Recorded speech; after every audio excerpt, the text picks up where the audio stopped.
¿Qué tal? ¿Cómo están amigos y amigas de esta comunidad?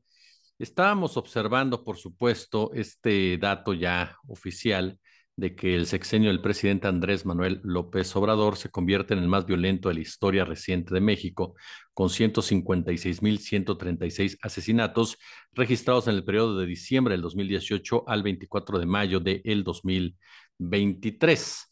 Esta nota seguramente pues, le gusta mucho a Jorge Ramos. Sin embargo, y por supuesto, con el enorme riesgo de que haya voces que nos digan que estamos queriendo hacer maromas, no, no es nuestro trabajo lavarle la cara al gobierno de López Obrador ni a nadie, pero sí dimensionar las cosas como son y tratar de entender las consecuencias de lo que ha pasado en este país y por qué vivimos una tragedia humanitaria al respecto.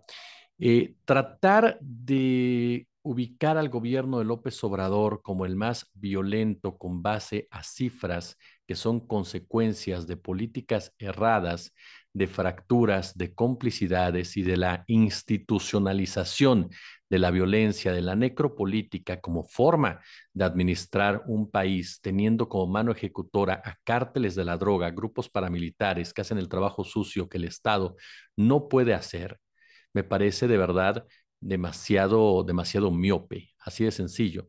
En 4 años no vas a detener la sangría, la hemorragia tan grande que fue heredada durante 18 años, porque este problema comenzó con Vicente Fox Quesada. Lo hemos explicado ya en otras ocasiones.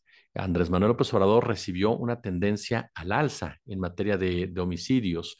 Lo mismo pasó con Enrique Peña Nieto, lo mismo pasó en el caso de Felipe Calderón Hinojosa. ¿Cuál es la enorme diferencia entre Calderón, Peña y Andrés Manuel López Obrador?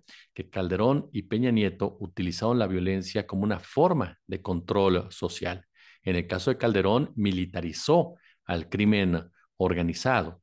Acabó de convertir precisamente a las organizaciones criminales en grupos paramilitares que defendieran los intereses de la economía mafiosa, de las grandes corporaciones, que atacaran directamente al pueblo. Criminalizó a la sociedad como tal y llevó a cabo ataques en su contra.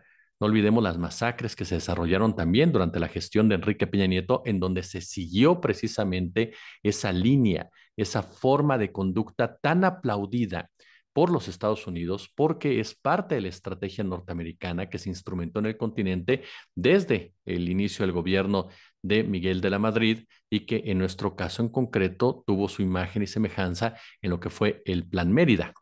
Ajá, que era el famoso plan, que no es otra cosa más que el intervencionismo norteamericano y el pretexto de la militarización para el despojo de recursos naturales. En el caso de López Obrador, la diferencia es que él ha buscado detener esa tendencia al alza con una estrategia que mucha gente ha cuestionado. Mucha gente que dice abrazos, no balazos. Efectivamente, puede ser una frase mediática, ¿no? A final de cuentas, pero a lo que se refiere el presidente es no caer en los enfrentamientos como lo estaba llevando a cabo los anteriores sexenios, en donde la fuerza letal del ejército juega un papel determinante, no involucrar directamente al ejército en comportamientos criminales, en pocas palabras, en acciones que buscaran más el despojo de recursos naturales, en acciones que buscaran más las agresiones en contra de la población, en contra precisamente de las comunidades, porque seamos claros, muy claros. Cuando nos hablan, por ejemplo, del número de muertos de las personas en este país, no podemos dejar de lado que fue durante el sexenio de Vicente Fox Quesada que se instrumentó esa frase de mientras no te metas con ellos no te hacen nada, que es una gran mentira.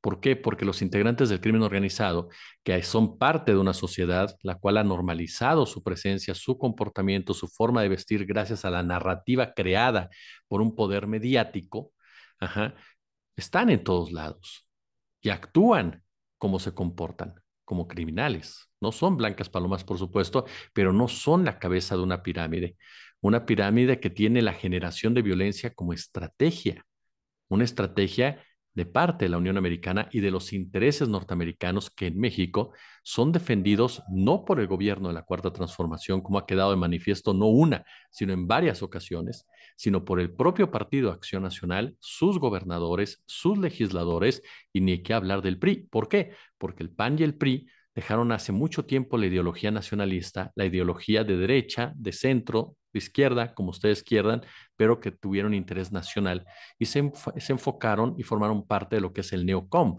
los neoconservadores que rigen a través del gran poder económico los destinos precisamente de este planeta y a ellos les tocó administrar lo que es México. Y en este marco las guerras forman un gran, pero gran negocio. Por eso es que López Obrador ha insistido en que su gobierno no le hace la guerra a nadie y esto ha generado la molestia de los Estados Unidos. De verdad, y con esto concluyo, me parece sorprendente que haya gente que diga, te das cuenta, no está haciendo absolutamente nada en contra del crimen organizado y aplauda las críticas y señalamientos de Estados Unidos de que no se hace nada, cuando Estados Unidos es el principal cártel de las drogas. De verdad, es increíble que no quiera darse cuenta estas personas cómo Estados Unidos ha manejado la guerra de las drogas para sus propios intereses. Ahí está la historia, no es algo que uno haya descubierto. La historia misma te lo revela en Europa, en Asia, en América.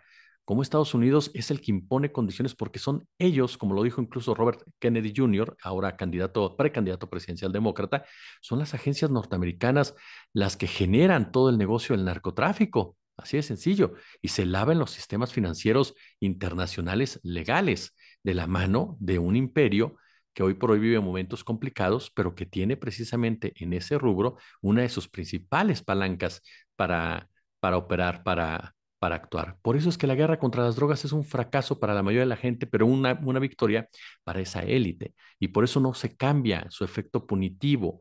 ¿Por qué razón? Porque para ellos sigue generando enormes y enormes ganancias.